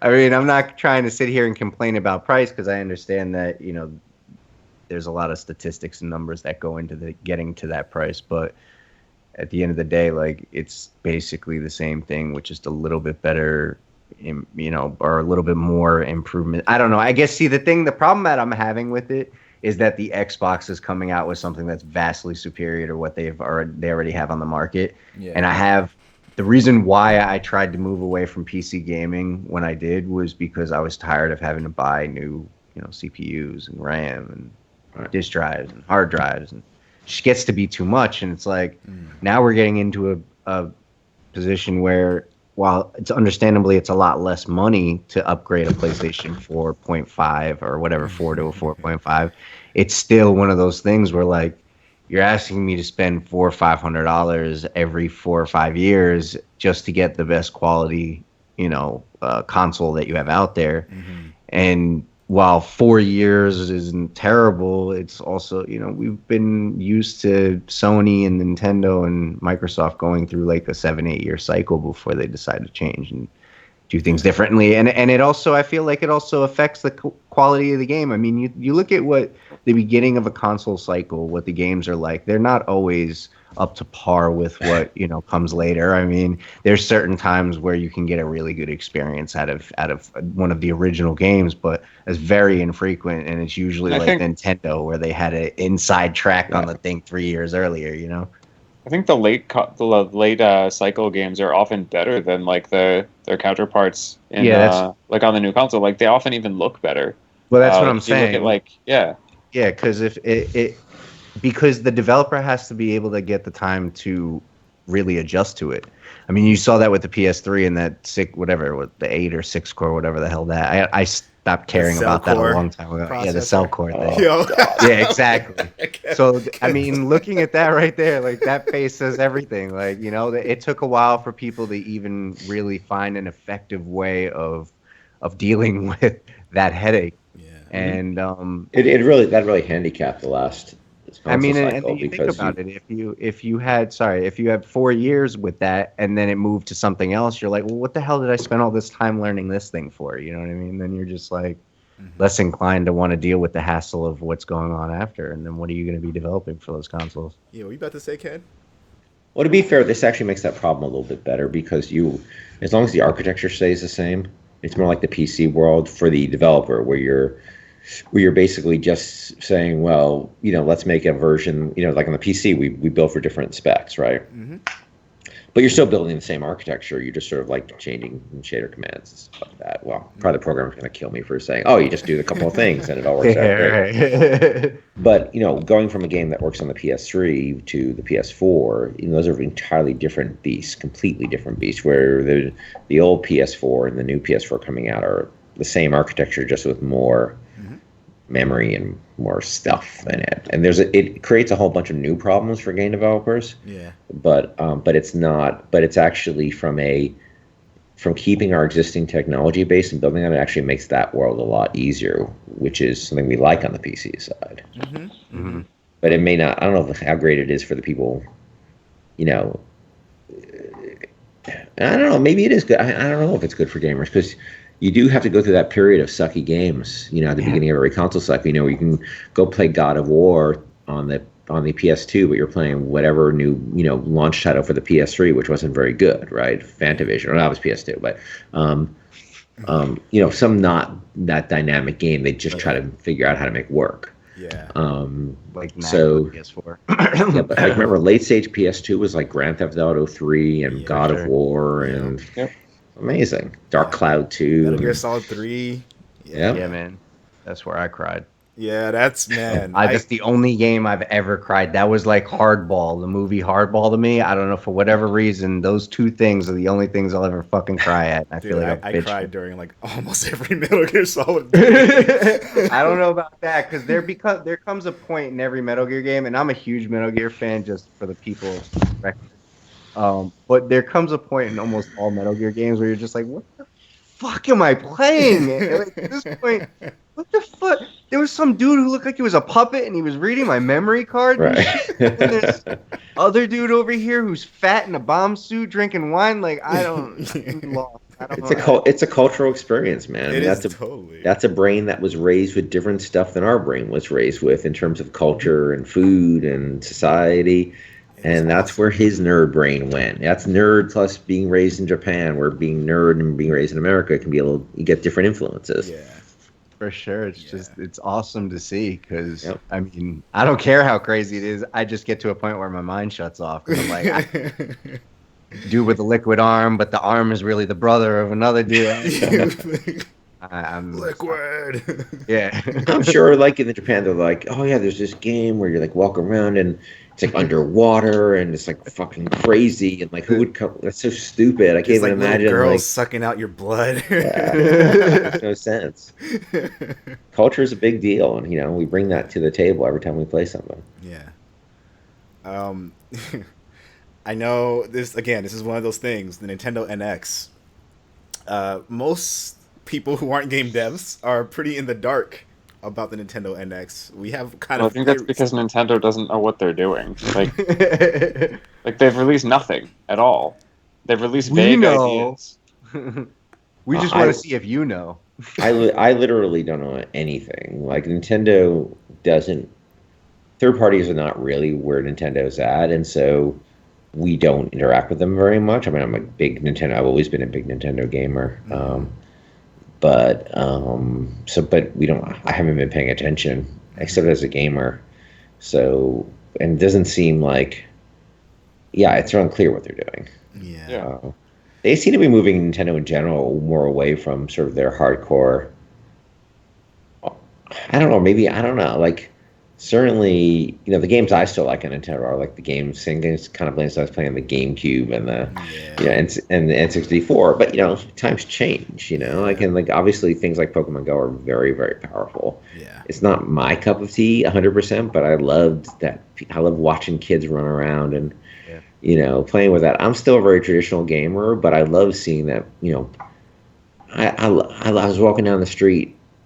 And I see a bunch of kids, walking around. And what they're doing? They're looking for Pokemon, and I just wish I was, that age again, and like walking around, you meet new friends doing that. But that's, the kind of games I'm gonna play, like, are very Smash Brothers and Mario games, and I think they're becoming less and less interested in those things. I find, I've said it before on the cast, but I find it so interesting that you're having adults even having that same kind of enthusiasm and energy for like Pokemon Go. Like they're just people interacting with each other that never would have been talking to each other because of the game. Like, oh, did you just see that? You know, that Haunter? Like I wanted to catch it, but it got away. Oh yeah, there's another one this way. Like, yep, that's great. Yeah, and that's people are paying attention, and that's that's going to be a dynamic that marketers. Unfortunately, hopefully there's going to be cool stuff, and there's going to be a lot of very sort of cynical marketing stuff, like, hey, this is a thing that gets people into a certain store. Mm-hmm. Yeah. Big money guys. There's business suits coming in. Like, I want 47,000 units of children coming into this. Units of children. Units of children. I have a question for you though, because I have a theory of what Nintendo is going to do for their next console. Sure. And I'm assuming they're going to do something along the lines of a hybrid where it's a portable device that you can take with you, similar to like what a DS or 3DS is. That's what they said. Yeah, and then like be able to dock it onto something, kind of like what MSI has done with some of their computers, or the Surface Pro 4, I think, was able to do into like harnessing the power of the graphics card on a dock. Would you be interested? Or would you develop something differently as a result of that new system? I'm not a huge fan of chasing, like, equipment and gear. Mostly because I'm way more interested in innovating in the play space rather than the form factor. Yeah. So I'm pretty old school. Like the games I'm making, I still really am making PC games like I have been. Even Bioshock games are pretty PC style games, first-person shooters. And, I've made first-person shooters and real-time strategy games. That's what I've made in my life. And stealth games, first-person. And those are all, none of them really take a form factor or a technology risk in that way, because it just seems to me that none of that stuff is super. I guess the last innovation that really excited me was the mouse. It's a pointing device. And that's not to say this stuff isn't cool. I'm saying as a developer, it's never really done much for me. Yeah. It's a novelty. I mean, I was gonna joke and say like, but what about that touchpad? That really broke things open on the PlayStation, right? On the PlayStation 4, that touchpad on the controller. But I mean, they sound like great ideas. Yeah. Get into them. Like I was so excited on the last Nintendo. That you think you're just showing that had that screen and everything. I was so excited for it, and then when I actually got it, I used it as a small TV screen, basically. Yeah. If at all, because it turns out I like just doing. Just regular video game stuff, yeah. Well, the thing with why I was showing it is because this is basically what the NX is going to be. It's just going to be this, but like with hookups directly to the TV, because it's got a charging dock. I mean, it's basically like, because I was thinking about it before they even like announced what exactly it was going to be, and I'm thinking to myself, why didn't they just make the Wii U portable tablet where you didn't need to have like the system to connect to, and it didn't have to be on a network or whatever. Like you didn't have to be. That was the thing where I was like, why didn't they just make this the console?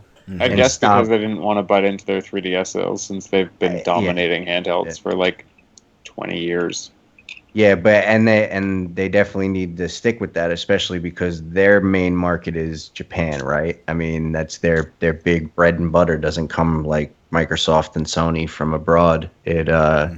Microsoft is abroad, but anyways, you get the point. But with Nintendo, Japan is a big thing, is a big market for them, and Japan, the living space for Japan is not ideal for most people.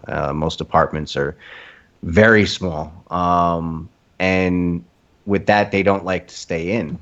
And they like to be able to move around and get out and do things outside more, because it's more of an open space. So handheld is more of a, an imperative thing for them. Yeah. So that's why they need to go handheld. That's why they need to remain in the portable space. And but the phones, yeah. I don't know. This is pretty powerful. It is very powerful. in a lot of ways. I mean, just having the AR capability, you know, it was just sitting here. It's like, oh, you could buy this VR helmet for your head. It's, you know, this many $1,000. This. Oh yeah, by the way, there's an experience you never had before, and it's free on your phone. Go do it right now. And And you bring up a good thing too, like VR. It's being talked about everywhere. Like you can use VR on your phone. What are your thoughts, Ken, on VR? Like, have you had a chance to really play around with it from a creative side, or just have you immersed yourself in experiencing it yourself? I mean, I have two thoughts. One as a gamer, and the thoughts I have as a gamer is that I'm still. It is a, you know, it's a lot of stuff to figure out, and I hooked up my Oculus and I would play with it for a while. I didn't like the physical feeling of having being separated from the world, and you know I'm sure that can be improved over time. And also, you know, as a game guy makes first-person shooters, you really can't walk around in it. You know, you can't make a game where your experience is walking around, or people get very, very sick. And so you'd really have to. And I can't, like, people say, oh, can you take the game you're making and adapt it? No, our new game's first person, and you really have to. Some half-baked version of what we're doing, where you can teleport around, it's probably not going to be very fun for people. You really have to build these things from the ground up. So right now it doesn't super excite me, but hey, I'm always willing to be proven wrong. Do you think this is going to be the end-all be-all at this point? I mean, this generation of VR headsets and what's going on, if this doesn't work, do you think we're even going to ever try and attempt this again? I mean, they've been trying it for 25 years or so. Attempts at it. I think it had a really good swing at it. I think if I ran the universe of VR, I might have sort of said maybe we should wait a few years to get the price point. But the way you get the price point down is by making it and selling a lot of copies. So right now, it's still pretty. You know, it's a luxury. It's a super luxury item now. It's not even a luxury item. You know, PlayStation's a luxury item. It's a super crazy luxury item right now. And, you know, and you need not just two headsets for it. We want to play multiplayer. You need two computers and two headsets if you want to play multiplayer, and two powerful computers. So we'll see. Maybe PlayStation VR will change the dynamic. I don't know. See, I have one pre-ordered, and I think I'm just gonna cancel it. Like, really? I pre-ordered it when I could because I knew that it would go fast. But like, I'm looking at it, and there's not one thing coming out for it that I'm just like, yeah, I want that. Not the Star Wars. Not the Batmans. They're all just really simplified versions of other games. Well, it's just experiences. That's what they're going for right now. As he was saying, it needs to be built from the ground up. And I don't need to buy like a $500 piece of hardware to have experiences. It's a little bit different on the PC. On Steam, there's a lot more variety and things you can play. It's still just very much like I don't know. When I was buying it, I was really excited about like theater mode, being able to sort of just zone out. But I don't know. I think it's something that's going to take time, and I don't know. I don't think the buy-in's going to be as big as they hope. Yeah, maybe not at first, but I think people will warm up to it the more they play around with it, and especially if the price comes down. Like PlayStation is in a pretty good place. Buy it if it gets cheaper. Yeah. I just don't like that whole space requirement from Sony. Well, that's just trouble. Work properly. Is it a lot? I think it's 6 feet. 6 feet. I think it's more than 6. Well, I'll bring it up. No, it's 6 feet from the TV, I believe, but then you need space behind you. Yeah, I'm always worried I put that helmet on my step on my poor dog because he's like always around. He has no sense of self-preservation. So Kirby's like, "What's going on? Why is Dad stumbling around? I think I'll walk into his feet. He can't see anything. I'll cushion his fall. let me go sniff his toes." He likes licking my toes. Yeah, that must be terrifying in like playing VR. You're playing VR and something starts licking your toes. Especially like a horror game. That'd be awful. Show Kirby the horror game. With 14 pounds of horror. Yeah, so we'll see. Yeah, I'm interested to see what happens. This next thing on our list is kind of, we can touch on it quickly because I want to get to the last thing, our hot topic. But there's some cross-platform stuff going on with PS4, PC, and Xbox One for Minecraft. And do any of you guys see this as a potential gateway to more and more games being able to play between the consoles and PC? Because I know Rocket League, you can play from PS4 to PC or from Xbox One to PC. Yep. But there aren't too many games that allow you to do PS4, Xbox One, PC. I'd say there's none right now. Yeah. There's a reason for that. All right. You're working on a game, multiplayer. You're crunching. It's late at night. And you have a bug in multiplayer, right? Mm-hmm. And Microsoft goes, oh, well, you have to change that because it has to work the way we want it to work on Xbox. And then you get this, and then you change it. And somebody goes, no, you have to change it back because we want it to work a certain way on PS4. Oh, no. And then you're like, well, what do I do? Yeah. And so I think that until you have some kind of agreement between, and I want to be very clear, I'm not super involved with any of this stuff, so they may have these things, so please nobody at Microsoft or Sony come shoot me, because I know about zero about this. Mm-hmm. But my concern as a developer would be, do you have clarity on how you get a bug fixed? Like when you're working on PC and you're working on and working on for Microsoft, they can say, well, it has to be this way. Like, well, I'll just make it work that way because it has to make it work for it. But you never have to deal with somebody else saying the same thing has to work a different way, which is what when you go through the certification process when you're on the Xbox or the PS4s, they sometimes say it has to be this way, and you say, okay, that's it's your platform. Yeah, that'd be tricky if you have two people saying opposite things and you have to get both their approval. And then you're trying to align them to agree, and they have no reason to agree because they're competitors. Yeah. So, again, they may have great solutions for this. I've just not been tuned into it. That was the first thing that would worry me about it. That makes a lot of sense. As much go ahead. It's like when you call up, your computer maker, and they say it's the software, and then you call up your software maker, and they say it's the computer. Yeah. Yeah. It happens with circuits all the time. My job. Yeah. Happens all the time. Just the nature of business is they want to pass the buck. Yeah, of course. Else. Of course. Well, they don't want to be responsible for the costs that are going to go into fixing whatever the problem is. Yeah. Exactly. Yeah, I think that makes a lot of sense, though. It needs to be a universal level playing field in terms of like if the game or the Sony and Microsoft and Microsoft, I guess, for Windows are going to all agree to go through the same certification process for that. Yeah, certification conformity. Yeah, do you think there's ever room for that? Look, that's based on the companies, right? Yeah, for sure. I mean, hopefully they would do something like that. Right now, it doesn't. Unless they do that, it's hard to see how it would have a lot of meaning until that you can go into the process knowing that you could please. We never have in a situation where you can't please both parties and you're stuck. Yeah. Because then you can't release it. Yeah.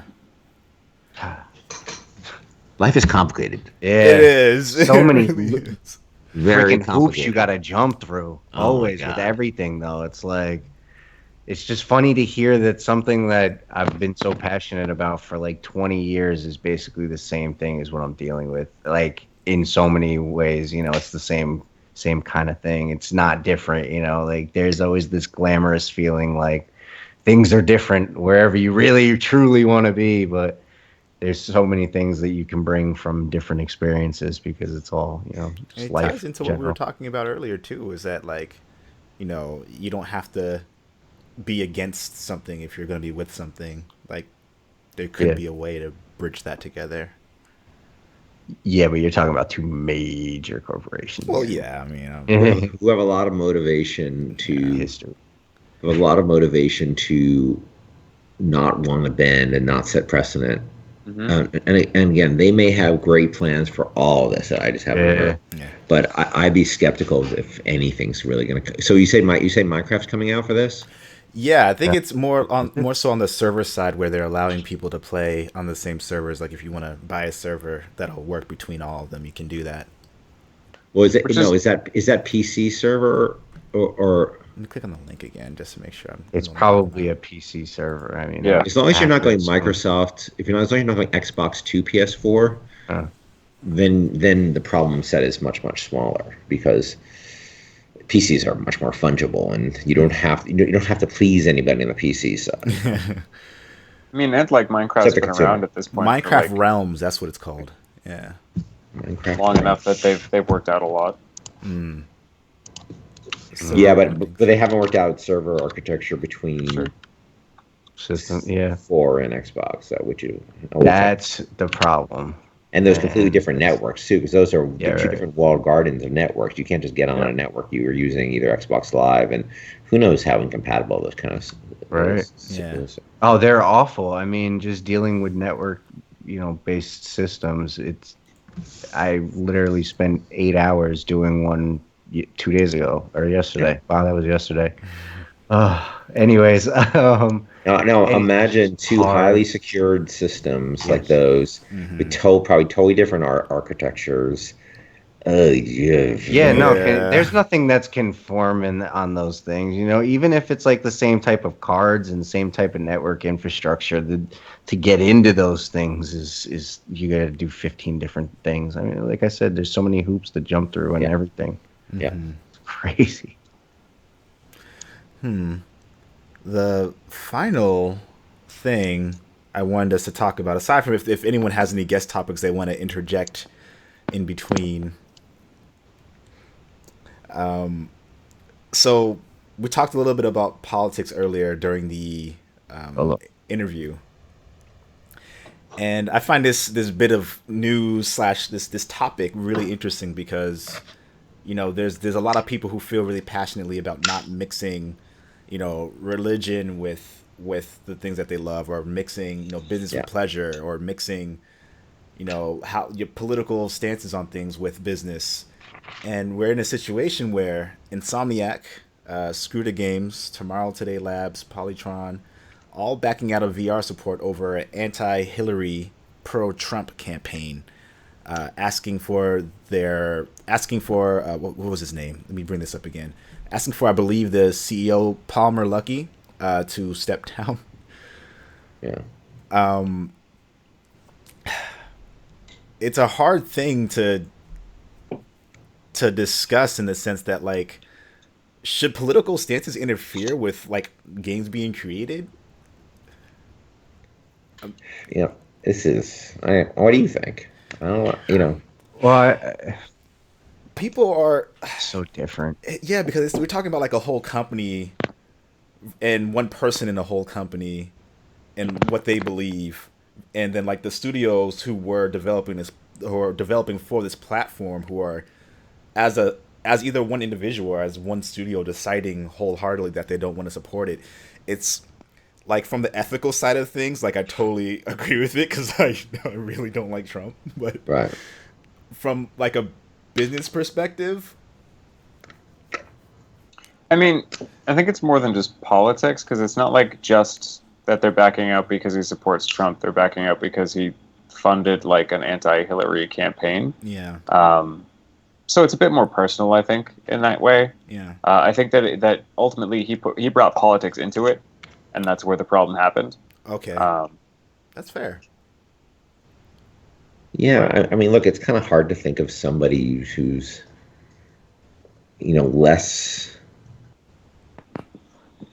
less qualified, or in temperament or personality to be much of anything besides sort of a showman, huckster figure than this guy. I think he's it's really unclear to me what his end game is, besides just building up his own brand. And so I don't know if, how much of it is smoke and how much of it is mirrors and how much is a real deal. Mm-hmm. On the other hand, so like the thought of him in office makes me want to puke.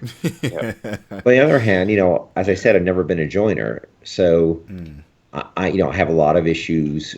If somebody was out there and spending their money on criticizing, Hillary Clinton's helping us get into the Iraq War, I don't really think that's a particularly abhorrent viewpoint. And I don't know I don't honestly know what money Palmer was spending money on. Mm-hmm. My guess is it sounds like some of it was just sort of just more. Frankly, I just think, whether it's anti-Trump or anti-Hillary or whatever, I just think we'd use a lot less nastiness in general. Yeah. And so I'm more looking at him like, dude, why? Like, why? Why would you invite this?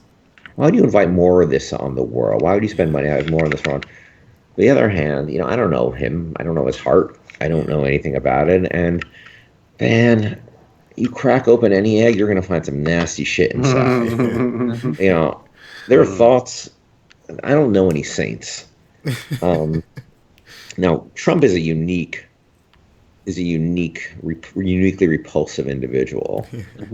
Well, not uniquely, but pretty. There's a lot of people who are, Putin and Trump, and I don't know if Trump's had any whacked. I'm sure Putin's had a lot of people whacked. I just decided during the debate that I want them to give him like a drunken history style TV show, so he can just tell his stories and they can have people dramatically reenact it, because it would be great. It's true. Because he just always build a wall. They sound like drunken history. Mm-hmm. Yeah, they do. Mm-hmm. They sound like like my 10-year-old son is cybering in his bedroom all night. Well, it's like that whole. I really want to know what making America great again is about, and what time period we're talking about, because there was a lot of different things in our history that we probably want to forget about as soon as possible. I don't know where he's talking about, because the 80s was crack, the 70s was disco, and all the drugs that came along. When he was asked about it, his answer was it was pre-Civil War. Pre-Civil War? Mm-hmm. I think because they asked him when was the last time this country was great, and that was his answer. Was when. Not when we created the internet or anything like that. You know what I mean? Or we had dentistry. Anything that was, remotely close to politically correct in this point of view. Or none of this is particularly surprising. When we did Columbia, it was the same thing with Comstock. He said there was this period of time in the past when the founders created the country and everything was perfect. This made up period of time where small town America, and the truth was. The history of any country. There's always horrible shit going on. Mm-hmm. Yeah. And generally, by most factors, whether you want to talk about racial harmony or economics or famines or generally things have gotten I'm saying things have gotten better for more people over time. It's not to say zillions of people aren't completely left behind by that shit.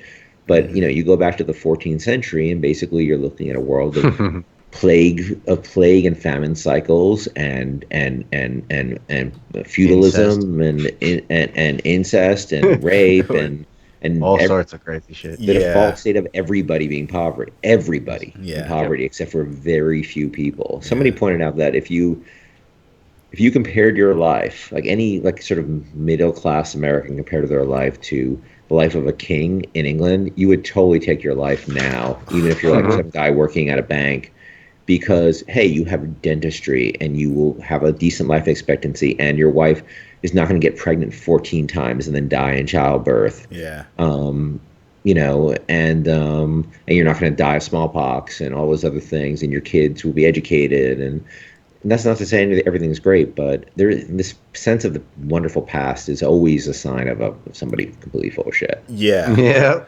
Or someone who's completely. I think we idealize the past by default, and that's why as soon as somebody like Trump says, "Well, things are so bad with unemployment; they've clearly gotten worse over the last few years." A lot of people will be like, "Well, yeah." My cousin and I are both unemployed, therefore that must be true, and we didn't used to be. So somebody must have taken our jobs away. Right. Ticker jobs. Yeah. I don't think Americans examine the unemployment, tables. They examine it. They look around them and they see if they're unemployed or not. Yeah. So if you're some guy who got tossed out of your job, a steel mill, you're going to be like, well, I don't feel like America's in good shape right now. You're going to, my life kind of sucks right now. So you can see both sides. Yeah. See both sides of that aspect of it. There are some pretty frustrated people all over the country. Mm-hmm. Yeah, and yet you still think of these times we sort of idealize and Disneyfy America's past. It's such a great thing, conquest and. It's a great word. What? Disneyfy, yeah. Try some polio while you're at it. Yeah, that's sort of that's the thing that we don't mention is that the stories we tell the little kids don't include things like genocide and disease and slavery. Yeah. child labor and all that. Child labor. Yeah, exactly. Yeah, you hear, because we're going to stop hearing all those stories from our grandparents and our great-grandparents about the whole, I walked 5 miles uphill both ways. And it's like, I don't really know how the hell that's physically possible. You did it uphill both ways, but, you know, it's one of those things where, like, you won't hear those struggle stories like that anymore. Even then, it's still sort of the same thing in reverse. Like, it's not idealizing the past. It's like doing the exact opposite. That's still not true. But then saying that it's good at the same time is what these people are doing. You know what I mean? Yeah. You're finding a lot of old people that are like, yeah, we need to go back to when it was great again. And it's like, dude, don't bitch about this all the time. Like, it's funny because I'm 50 now, and you think I'd be at the time of my life where I start saying, I remember back in the good old days. And frankly, if I had to go live in another time period, I'd be like, wait a minute, I can't do my I can't order things on Amazon on my phone. What do you mean? Like that's unacceptable. Like I remember the past pretty well. I remember, I was born in 1966, and I remember the 70s. I remember payphones, and I remember smoking on on airplanes, and I remember 3 channels of television, and I remember. It was like that in Barbados when I was growing up and visiting. It was like that in Barbados when I was visiting. Like it's still like that for a lot of places. Still like that. Yeah. Yep. And we on the internet, like that. I don't really think there was a time in the past that was great. Music. Yeah, music. That's a little different. Things have gotten very bad. I mean, everything creatively. Some of the best creative projects always come out of struggle. So, the reason why we have such great, like rock and roll in the 60s and 70s, probably precisely because of all of the unrest, like all of the problems with the world, But don't you think that people could feel right now, there's sort of a young person can always feel that I'm in the time of the utmost struggle. So right now I think that you have a lot of people who are probably feeling like the struggles that are happening right now are the most important. And I think if somebody who was being threatened to send to Vietnam or being, in the Watts riots or something might be like, well, wait a minute. Yeah. Like you're arguing about like things that you don't like in your video games. I'm trying not to get sent to Vietnam. Yeah. And so I think that can go both ways, but then I'm sure that, the people who got sent to the Civil War probably would think to the guys who went to Vietnam, like, oh, well, at least you probably weren't going to die of disease. Yeah. You're probably going to survive that war. And there's always somebody you can turn to and realize that you have worse. It doesn't necessarily invalidate the pain you're feeling. No. Yeah. You try to keep it in perspective. Yeah. That's what's important. Yeah. That's with things like guys like Robin Williams, where you have a ton of money, but you're still clinically depressed, and it's that type of thing can happen to anybody. And that's why you can't marginalize things like that. I mean, but that's where it puts it in perspective. Because like, as a kid growing up in America, I didn't really have, the same kind of struggles as a lot of other people. Like I'm a Croatian, I'm Italian Croatian, but I'm Croatian. And one of my good friends back in high school was Croatian, but he was born there. And that was during a time in the 90s where there was, the witch hunt for Croatians going on over there. And he had, a lot of bad things happen. He got removed from the country. It's one of those things where like, I never got kicked out of America, so I can't really sit here and say I know what that feels like. I know what it's like to have to experience that type of thing. I never even went over there in the 90s because of war. You know what I mean? He lived it. And it's a modern time, and what happened in Bosnia and Herzegovina and Croatia. It's like there's like end times there, but we never had to experience that here. Exactly. I mean, that's exactly what we need is to expose, like, especially kids to viewpoints like that, like first-person viewpoints, like have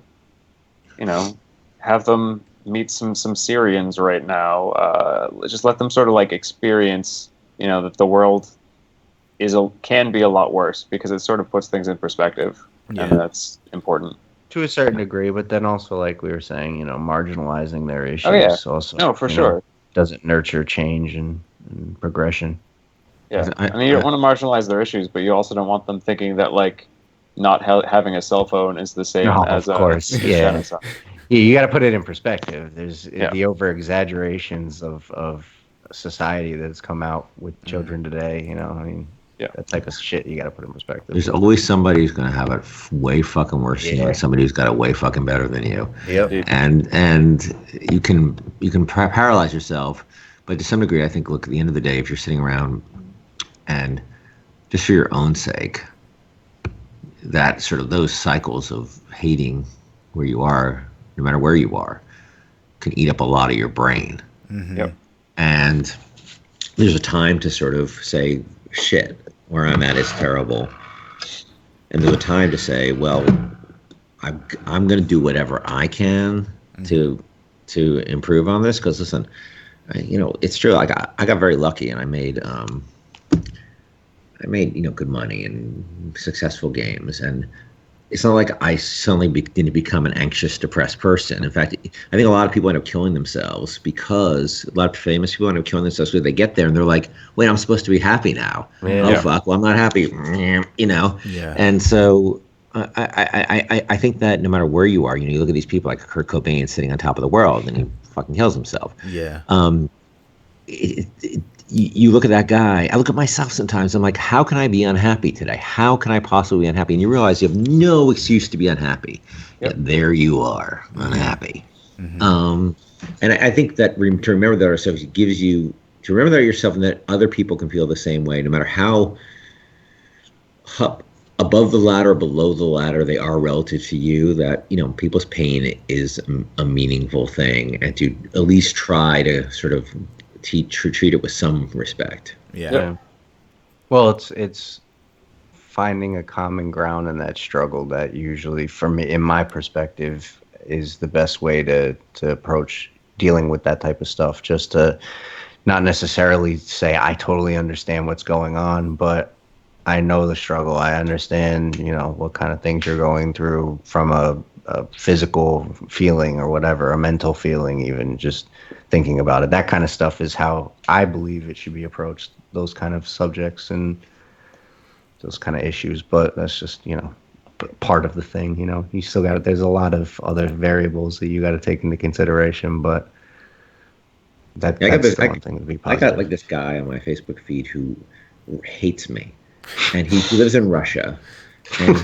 And he hates me for several reasons. One is he can't forgive me for killing Elizabeth because he's in love with Elizabeth, and he hates me. Two is he's a Russian nationalist and he loves Putin and Stalin, and he believes that international Jewish banking is destroying the world. Oh, he hates me for being a Jew. Oh, anti-Semitism. But yet he writes to me all the time, and we interact and we talk back and forth. And this is one of these guys that I'm thinking like, okay, if you're really this upset about Elizabeth dying, you probably got some things in your life that I can't even understand. Yeah. And so as long as he doesn't actually take any action on me, I'm happy to listen to the guy tell me how he hates me because I killed Elizabeth and how the international Jewish banking conspiracy is trying to destroy his family. It's specifically your fault that's happening, though. By the way, listen, I just want my cut. I want my cut because I've not seen it. Yeah. And he constantly writing these pro-Trump things and this, and I'm just like, oh, dude, just leave me alone. Yeah. But I still talk to him because I don't know, maybe I'm wasting my time. I don't think I'm ever gonna change a guy like that. But do you think you like to poke the fire because you're saying you're not a conformist? So I don't poke him. I'm actually always trying to move to a place of reconciliation. I don't know. Maybe I do tease him a little bit. See, you have to think about it, but it happens, right? Like you do. Yeah, because sometimes it's so so bananas that you just have to laugh. You have because you can't. It's just so out there. But look, I was raised where I was raised, and his parents were probably Russian nationalists who raised him, telling him the same thing every day, that if only Comrade Stalin would come back, everything would be great. Mm-hmm. I wasn't raised like that. I had a different set of fucked up problems when I was raised. So yeah, how it goes. Everybody's got theirs. Right on. I think we got way too serious for a while. Yeah, no, I think. But that's where these conversations are the best. These podcasts are the best. Is when we start going completely off topic and we get to real shit instead. I think it was good because it relates directly to just how people's perspectives can completely, drive them towards decisions like what we were talking about on the hot topic, and it's all connected with what we were talking about. I could literally keep this going on, but I want to respect everyone's time because it's now like almost midnight. Time is flying. But before. Oh wow. Yeah, hey man, you'll sleep. YOLO, bro. It's not important. Before we bring the podcast to a close, I want to thank each and every one of you who are watching now or who will be watching once the podcast is live on all the other sources of media. I want to thank Ken. There goes my dog. Yeah. And Ken's dog. And Ken's dog. I want to thank you guys as well, DJ, Ikarush, and KKosaurus. Do any of you have any last final things you'd like to say to the folks before we bring the podcast to a close? It's high noon. Oh God. I had fun chatting with you guys. Thanks for inviting me on. I enjoyed it. Yeah. Thanks for joining us. Thanks. You're welcome anytime. It was so much fun. Everyone at home, please be good to each other. Like Ken says, it's good to hear people's perspectives on things. It will help you be a more rounded person. I hope you all learned interesting things about yourselves and about our lovely guests. And about yourselves? I mean, whatever, man. We talked just about roll self-discovery here, man. Come on. Yeah. Sorry, continue. On some acid trip of the soul. You don't understand. Right. Game on. And Black Oni crew out.